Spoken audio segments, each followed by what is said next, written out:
We've offered a statement for a long, long time, how the universe will surprise and delight you. And Esther used to wonder how that could be, because she would say, if I put everything in my vortex, then I can see how it would be delightful, but why would it be surprising if I put it there? But it's the timing of things. We've been talking principles and laws and processes, so some nitty-gritty is good. Do you think there's a difference between what you're asking for and what you've currently got? And which of those two subjects do you think more about, what you're asking for or what you've got? Maybe what you're saying is, since I let the momentum get going, then I really don't have any control. But is there a point in which you have more control over whether you're thinking about what you want rather than what is? We really meant it earlier when we said that once you've asked, if you could just not think about it again, it would come about. And it's your incessant thinking about it again from your place of not having it that prevents it from happening. For years we've been saying that there's two ways of knowing what your vibrational content is. One is by how you feel, and the other is by how it plays out. So if you wait until it's manifested, that's post-manifestational. If you pay attention to the way you feel, that's pre-manifestational. And if it's something that you want to be different, then catching it before it manifests is always easier than catching it after it manifests. It doesn't matter because you can change anything. So if it feels like it's sneaking up on you, it just means you're not aware, which usually means you don't care enough about feeling good. Sometimes Esther says she and her daughter have this game they play with each other quite often. Would I rather be right or would I rather feel good? And both of them would rather be right. Not really. You'd rather feel good. But when you're humaning and feeling in competition about different things, then sometimes you've practiced, and so it feels sort of normal to you to think the thoughts that don't feel so good. But once you've had a conversation like we've had here today, and once you begin meditating, and once you understand what feeling good really means and what not feeling good really means, then you have more creative control. But really, if you're not aware of what you're doing vibrationally, and so momentum is gaining momentum. Something very wrong with that sentence. Then you really are sort of out of control. But if you've been caring more and more about feeling good, so you've been feeling good more and more, so you feel the dissatisfaction in the early subtle stages when you can pull it back, then as you are on that more creative edge where you have more control, then you have more control. That's why you say you have hot buttons or you have issues. Those issues or hot buttons are those things you haven't tended to, so they're just lurking there. Your consciousness is mostly processed through your mind. But we want you to take a simpler approach to it and just acknowledge that you are a vibrational being in a vibrational universe, and what you think sets your vibrations in motion. And then the emotions that you feel, which you are calling your heart, that's what lets you know what your relationship is with who you really are. When you feel good, you are in complete resonance with your source, and you can call that heart if you want to. When you don't feel so good, then you've got yourself crossways of that. That's just a more simple premise and vibrationally accurate too. Here's the thing. Momentum toward wanted is stopped by thoughts in opposition. Momentum toward unwanted is stopped by thoughts in opposition. Yes? So if you want to feel good and you're thinking thoughts that feel bad, stop it. If you catch it early, you don't stop thinking, you change the thought. In the early days, we call that pivoting. I know what I don't want, what is it that I do want? But if there's enough momentum going, your words just aren't powerful enough. That's why we talk about getting out ahead of it. We've called it pre-paving. When you meditate, you quiet your mind. When you quiet your mind, you stop thought. When you stop thought, you stop any negative momentum. You stop resistance. And then your vibration rises. And then when your vibration rises, now you have access to the thoughts that your inner being is thinking. And those thoughts you don't want to stop the momentum of, because those thoughts are all about bringing you home to all of the things that you've been asking for. Yeah. But you'd rather be right than feel good. And because you've been trained to believe that struggle has a big payoff, that there's no gain without pain. And because you haven't been as feeling, or as, in your words, heart-oriented, you were born that way. You were born knowing that life was supposed to be good for you. You were born knowing that you were good and that source is on your side. You were born knowing that.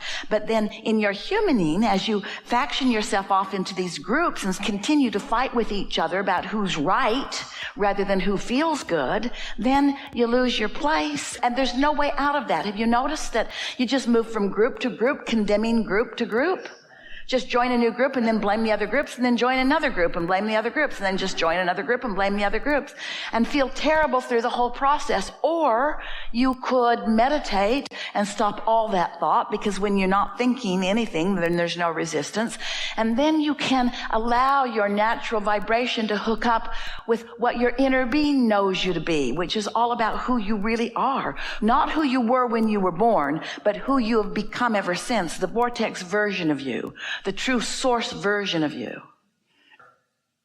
Well, in the beginning, when we began visiting with our human friends through Esther, most of you just thought you were me. You just thought you were yourself. And so we began explaining to you that there's the source energy you and there's the you, because we wanted you to understand that that source energy of you didn't all come here with you. Humans think I'm dead or alive, I'm physical or non-physical. It's not that way. You are non-physical always and sometimes physical. So once you understand that a part of you is here physical, and that's the part we're always talking about here, and then there's the non-physical part of you. Well, the physical part of you is exploring the contrast and asking for more, and the non-physical part of you is instantaneously becoming the more that you are asking for during every contrasting moment. So your contrast is our gain. Your contrast is our expansion. Your contrast is what puts the eternalness in eternity. Your contrast is such a good thing. But you want your contrast to be a step one, not a step one. You want it to be a step one. And we always do step two. So are you getting at something more here? Esther would say that, and does even now from time to time, where she'll say, "Oh, that doesn't feel good. What was I thinking?" And if she catches it early enough, she can usually trace the genesis of it. And if you don't, now you've launched a new desire. I want to know what that's about. So now it will be shown to you. Think about what your question is. I want to know what my stumbling block is. I want to know what thoughts I'm thinking that are bogus and that are in my way of something I want. And you'll figure it out, and usually pretty fast. See, that's what humaning does. You think that you've got to get it right and that you want to be perfect, instead of understanding that you are a constant, eternal work in progress. So you can't get it wrong. And you never get it done. And the reason you can't get it wrong is because it's never done. So as that feeling is present now, just ask yourself, what thoughts are a match to this feeling? What thoughts that I commonly think feel like this? Because you felt it before and you're feeling it now, so you can make an association with what kinds of thoughts feel like this. What are they? So if you can't tell what your guidance is telling you, what desire is being born out of that? I want to be more aware of my guidance. I want to be more aware of it in the earlier subtle stages. You know, there's sort of good news going on here, because the fact that you can't pinpoint it means there's not a tremendous amount of momentum, because you can't see it and hear it and smell it and taste it and touch it. You can see the humans, the fickle humans, but you can't see your inner being. You can only feel your relationship with your inner being. So here it is. If your inner being did not exist, you could not feel that feeling of its absence.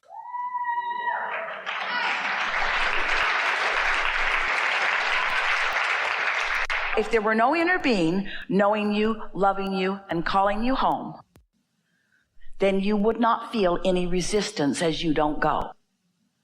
But the fact that you feel resistance as you don't go is evidence of the existence of your inner being. You're going to clarity. You're going to enthusiasm. You're going to love. You're going to good ideas. You're going to the path of least resistance. You're going to places where things you want are. You're going to more prosperity and more clarity and more wonderful things. You're going to where everything you've ever asked for, whether you've been consciously aware of it or not, is. That's where you're going. Because that's where your inner being is, and that's what your inner being is calling you to. And not going there sucks. Not going there feels awful. And so acknowledging that your inner being exists, never again will you have that feeling that you won't know. I'm thinking a thought in opposition to what my inner being knows about this. And as you start knowing that, you'll start catching yourself in a thought of not appreciating something or a thought of blame about something, whether it's someone else or yourself. You'll catch yourself in the thought, and then it won't feel like this big mystery anymore. You'll realize, I'm thinking in opposition to my true self. And you know, it's not just the you that was you the day you were born. It's the you that has been evolving ever since. You have become, through your life experience, this evolved, expanded, powerful, attracting being. And when you stand in a place where you're not letting yourself move toward that, then you don't feel so good. In the same way that a question and an answer are on the same stick, but the vibration of the question and the vibration of the answer are different. A problem and a solution are on the same stick, because as you created the problem, you created the solution. As you explored contrast, you have created the expansiveness of your inner being. If you hadn't created a huge expansiveness, you not letting yourself live that expansiveness wouldn't bother you. If somebody called you on the telephone and said, hello, you don't know me. I'm just calling you to tell you I will never call you again. You would say, thank you very much. You wouldn't feel any negative emotion about it. But if someone you really care about were to say that to you, you'd feel something. And so you're feeling, you're not letting your inner being into your experience. That's what you're feeling. That's what it is. You're feeling your guidance, and your guidance is talking to you about a whole lot of things, but it's your guidance that you're feeling. And what it's always saying is what you're thinking right now and what your inner being is thinking right now about the thing that you're thinking about, because your inner being is always thinking about the thing you're thinking about. No matter what thing you're thinking about, your inner being is always thinking about the thing that you're thinking about. In every moment of your life experience, whatever your inner being is thinking about is the thing you're thinking about every single time. Every single time. Do you get that? What you're thinking about is what your inner being is thinking about. But your opinion may differ from your inner being's. For example, you might not be liking you, and your inner being adores you. So then you don't feel good. You might not be liking someone else, but your inner being does. So then you don't feel so good. Or you might be reveling in the fantasticness of something, which your inner being is also doing. So you don't feel the emptiness, you feel the fullness of your inner being. You feel those shivers, or that feeling of warmth or love, that feeling of appreciation. Yes? Feeling of satisfaction is the most glorious state of being, because when you are feeling satisfied, you are in that place where your vibration could move in either direction. There's so much control when you feel satisfied. When you feel satisfied, you could easily pick up some thoughts that are less satisfying and get momentum going off in the direction of what you don't want. Or you could find some thoughts that feel more satisfying, and in a very short period of time, since there's no resistance. Can you picture the emotional scale? And on one end of it is true disempowerment, and on the other end of it is true empowerment.